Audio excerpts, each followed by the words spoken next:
Bab 23. Aku telah memesan kamar privasi Diamond. Raja Xiao Yao Westland, komandan tertinggi tentara Westland, kedudukannya di bawah satu orang tapi di atas puluhan ribu orang, itu adalah sosok yang berdiri di puncak kekuasaan. Dia berjalan dengan aura yang sangat kuat. Di luar base menu restoran, semua orang menahan napas. Ini adalah Raja Xiao Yao, komandan baru 5 pasukan. Mereka hanya pernah melihatnya di TV sebelumnya, tetapi sekarang melihat orang yang sungguhan, mereka semua dikejutkan oleh aura yang memancar di tubuh Raja Xiao Yao, membuat mereka tidak berani bergerak. Jonat Ding dan beberapa penjaga keamanan berlutut di lantai, tubuh mereka gemetar. Jasmine He duduk di tanah dan menangis. Melihat Raja Xiao Yao yang datang, dia berhenti menangis, bahkan tidak berani bernafas. Dia membaca berita dan tahu bahwa ini adalah sosok yang lebih menakutkan daripada Braxton Xiao. Jenny Wang juga ketakutan, bahkan tidak berani bernafas.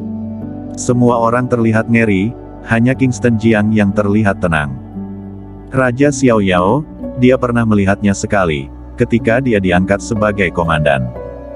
Naga. Raja Xiao Yao datang, matanya tertuju pada Kingston Jiang, ekspresinya menunjukkan sedikit keterkejutan, dan dia ingin berbicara.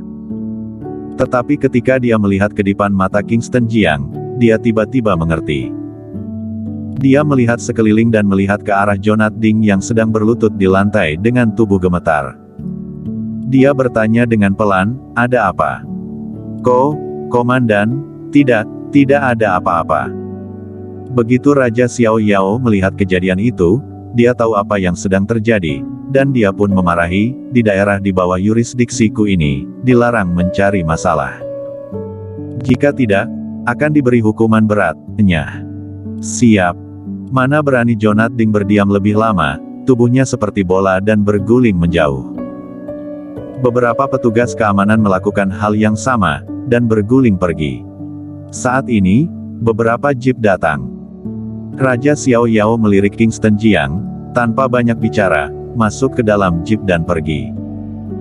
Setelah dia pergi, semua orang di base menu restoran barulah berani bernafas.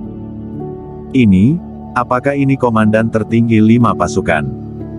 Aura yang kuat sekali, begitu dia muncul, aku merasa seolah-olah ada batu di dadaku, membuatku hampir tidak bisa bernapas. Raja Xiao Yao, komandan Westland, dan sekarang menjadi komandan tertinggi dari 5 pasukan. Ini adalah sosok yang berdiri di piramida dunia, benar-benar seorang tokoh besar. Benar-benar pria yang penuh wibawa. Setelah mobil Raja Xiao Yao menjauh, ada kegelisahan di luar base menu restoran. Dan Jenny Wang, tidak berani mencari masalah dengan Kingston Jiang lagi, untungnya Raja Xiao Yao tidak menyalahkannya, kalau tidak seluruh keluarga Wang akan tamat dalam sekejap. Kingston Jiang, Klu Tang, tunggu saja, masalah hari ini belum selesai. Dia meninggalkan kata-kata yang kejam, dan sudah tidak ingat untuk makan, melangkah pergi dengan kaki timpang. Klu Tang juga baru bereaksi, melihat ke arah jeep itu dengan sedikit bingung, apakah ini Raja Xiao Yao yang ada di laporan berita, terlihat bahkan lebih berwibawa daripada di TV. Tapi, bagaimana dia bisa menyangka bahwa suaminya adalah seseorang yang bahkan tidak bisa dibandingkan hanya dengan seorang Raja Xiao Yao. Kamu bajingan, kamu bahkan kentut pun tidak beranu. Sungguh memalukan menikah denganmu. Di luar base menu restoran, terdengar makian Jasmine He. Tanner Tang ditarik telinganya, tapi dia tidak berani mengatakan sepatah kata pun. "Bu, begitu banyak orang, jangan menindas ayah." Klu Tang tidak bisa menahan diri untuk tidak berbicara. "Semua gara-gara kamu dasar pembawa sial, pergi kemanapun bisa menyinggung orang, jika bukan karena Raja Xiao Yao baru saja keluar, keluarga Tang akan berakhir hari ini." Jasmine He langsung ingin menamparnya. Kingston Jiang langsung mengulurkan tangan dan menangkap tamparannya. "Dasar kamu sampah, berani menghentikanku." Jasmine He langsung marah, mengangkat tangannya dan memukul kepala Kingston Jiang. Kingston Jiang tidak melawan. Karena bagaimanapun bersalahnya, Jasmine He adalah ibu dari Klu Tang. Dia hanya tidak ingin Klu Tang dipukuli, tidak lebih. Bu, jangan pukul lagi. Klu Tang memohon sambil meraih tangan Jasmine He. Saat ini klan Tang barulah menarik Mini Wu berjalan menghampiri. Dengan ketidakpuasan di wajahnya, Kingston Jiang, kali ini hampir saja dicekalai olehmu. Untungnya, kami beruntung, kebetulan Raja Xiao Yao sedang makan di sini, dan kebetulan berjalan keluar setelah makan, jika tidak kakimu pasti sudah dipatahkan dan bahkan akan melibatkan keluarga Tang kami. Benar-benar pembawa sial. Mini Wu memandang Klu Tang yang kasar wajahnya telah dilepas, dengan ekspresi jijik. Istriku, sudahlah, begitu banyak orang yang melihat, ada masalah apa kita bicarakan nanti setelah pulang. Tanner Tang berkata dengan hati-hati. Dan Jasmine He tidak terlalu peduli. Sebelumnya dia berlutut di depan Jenny Wang, dia telah kehilangan mukanya dan tidak terlalu peduli lagi. Begitu Tanner Tang berbicara, dia mulai memaki lagi, sekarang baru tahu untuk buka mulut. Tadi apa saja yang sudah kamu lakukan? Ketakutan sampai tidak berani mengatakan sepatah kata pun. Tanner Tang, menikah denganmu, sungguh memalukan. Aku ingin bercerai denganmu. Banyak orang berkumpul di depan pintu base menu restoran. Tetapi orang-orang ini mengabaikan pertengkaran keluarga mereka dan malah mulai mendiskusikan Raja Xiao Yao. 5 hari kemudian, adalah upacara penerimaan mandat Raja Xiao Yao. Ya, aku mendengar bahwa itu di distrik militer Jiangzhong. Upacara penerimaan mandat Raja Xiao Yao kali ini, membuka beberapa kursi untuk penonton dari luar. Konon hanya orang terkemuka di Jiangzhong dan sosok yang berpengaruh yang bisa menerima undangan. Ya, aku juga mendengar bahwa hanya orang kaya dan berkuasa yang bisa menyaksikan upacara penerimaan mandat Raja Xiao Yao. Mereka yang bisa pergi adalah tokoh terkemuka Jiangzhong yang sebenarnya. Sekelompok orang berkumpul untuk membahas Raja Xiao Yao. Dan Kingston Jiang duduk di kursi di luar pintu base menu restoran, merokok dengan tenang. Jasmine He kehilangan mukanya karena keluarganya, bahkan berlutut di depan Jenny Wang. Setelah melampiaskan amarahnya kepada keluarganya, kemarahannya juga sudah banyak berkurang. Yo, Jasmine, ini kamu juga datang untuk makan di base menu restoran. Saat keluarga Tanner Tang sedang mengantri untuk makan, terdengar sebuah suara. Jasmine He mendongak dan melihat seorang wanita cantik yang terawat baik menggandeng seorang pria berpakaian jas dan berdasi dengan penampilan layaknya orang sukses, dan sepasang pemuda dan pemudi mengikuti di belakangnya. Velika. Jasmine He berdiri, memandang wanita yang terawat bagaikan gadis berusia 20-an itu dengan keterkejutan di wajahnya. Dia bertanya, apakah kamu Velika Liu yang duduk di barisan belakang aku? Ya betul sekali, Jasmine. Ini benar-benar kamu. Sudah bertahun-tahun aku tidak bertemu denganmu. Kenapa kamu semakin ke belakang hidupnya? Bagaimanapun juga dulu kamu juga kembang sekolah. Kenapa kamu tidak menikah dengan orang kaya, mau makan di base menu restoran saja masih mengantri? Velika Liu memandang Jasmine He, memegang tangan prianya, mulut kecilnya manyun, ini suamiku, Direktur Ji Yunko Ltd. Dengan nilai puluhan juta, ngomong-ngomong, di mana suamimu bekerja? Bagaimana bisa Jasmine He tidak tahu bahwa Velika Liu sedang pamer? Dia menarik Tanner Tang yang ada di samping dan mengangkat kepalanya.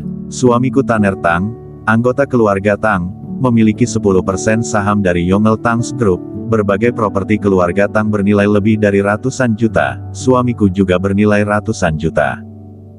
Tanner Tang mendapat 10% dari saham keluarga, dan Jasmine He pun mampu membanggakan diri. Dia juga memandang remeh Velika Liu, ekspresinya menjadi semakin puas. Velika Liu tampak terkejut, oh, aku tidak melihatnya, pemegang saham Yongel Tang's Group, tetapi pemegang saham Yongel Tang's Group, kenapa masih harus antri untuk makan? Apakah bukan anggota? Oh, aku tahu, kamu sedang membual. Pria yang digandengnya berkata, Velika, aku sibuk. Ada banyak hal di perusahaan. Ayo cepat makan. Setelah makan, aku harus kembali ke perusahaan untuk mengurus pekerjaan. Velika Liu melihat bahwa ekspresi Jasmine He tidak wajar, dia segera tahu bahwa dia sedang membual. Saat itu, Jasmine He adalah kembang sekolah. Dia juga cantik, tetapi di mana ada Jasmine He, dia hanyalah daun hijau. Sekarang dia memiliki kesempatan untuk menyombongkan dirinya, bagaimana dia bisa melepaskannya begitu saja. Dia menarik seorang gadis yang lumayan cantik di belakangnya, ini anak perempuanku. Dia menikah dengan keluarga kaya. Apakah kamu tahu keluarga Zhou? Anak perempuanku menikah dengan keluarga Zhou. Pemuda di sebelah gadis itu mengangkat kepalanya, menggandeng gadis itu dengan bangga, aset keluarga Zhou tidak banyak, hanya puluhan miliar. Itu hanya peringkat ketiga di antara 4 keluarga besar di Jiangzhou. Mendengar itu, Jasmine He tertegun, dalam sekejap tidak bisa menemukan kata-kata untuk membalas. Dia menatap Klutang dengan galak. Pembawa sial inilah yang menyebabkan dia kehilangan muka di hadapan teman sekelasnya. Klutang menunduk, tidak berani melihat semua orang. Jasmine, ini putrimu? Oh, bukankah ini Klutang? Klutang yang ada di dalam berita beberapa waktu lalu. Ngomong-ngomong, aku dengar putrimu Klutang menikah dengan seorang sampah tak berguna, memasak di rumah sepanjang hari, dan mengendarai sepeda listrik kecil untuk menjemput Klutang setelah pulang kerja. Kenapa wajahnya sekarang jadi rusak? Akhirnya menemukan kesempatan untuk menekan Jasmine He, Velika Liu secara alami tidak akan melepaskannya, terus-menerus meremehkan Klutang dan Kingston Jiang, terus-menerus memuji putrinya, memuji menantunya. Diremehkan, klan Tang dan Mini Wu tidak mengatakan sepatah kata pun. Siapa suruh keluarga mereka lebih rendah dari orang lain? Jasmine He juga terpukul sampai tidak tahu harus bersembunyi di mana. Bahkan jika Tanner Tang mendapatkan 10% saham Yongel, dia masih tidak bisa mengangkat kepalanya. Dia menatap tajam Kingston Jiang yang dengan tenang sambil duduk dan merokok. Dia membenci Kingston Jiang, bocah miskin inilah yang membuatnya tidak bisa mengangkat kepalanya. Kingston Jiang juga tidak berdaya melihat situasi ini. Sebagai suami dari Klutang, dia tidak ingin Klutang menjadi malu, juga tidak ingin orang tua Klutang tidak bisa mengangkat kepala mereka di hadapan orang luar. Dia segera menelepon Glody, pesan kamar privasi Diamond di base menu restoran, dengan nama Klutang. Setelah menelepon, dia berdiri dan mendatangi Jasmine He dan berkata, "Bu, bukankah kita sudah memesan kamar privasi Diamond? Ayo kita pergi makan dulu." Mendengar itu, Velika Liu tiba-tiba tertawa terbahak-bahak, "Haha, kamar privasi Diamond, sungguh menggelikan." Bahkan suaminya pun menghina, "Bocah, apa kamu tahu apa itu kamar privasi Diamond base menu restoran? Mau berlagak pun bukan begitu caranya." Menantu Velika Liu, Nico Zhou mengangkat kepalanya dan memandang Kingston Jiang dengan pandangan remeh. "Aku adalah anggota keluarga Zhou, dan aku pun hanya anggota Silver, hanya dapat memesan kamar privasi Silver." "Apa itu kamar privasi Diamond? Besar sekali bualanmu. Di seluruh Jiangzhou, yang bisa memesan kamar privasi Diamond itu dapat dihitung dengan satu tangan." Bersambung.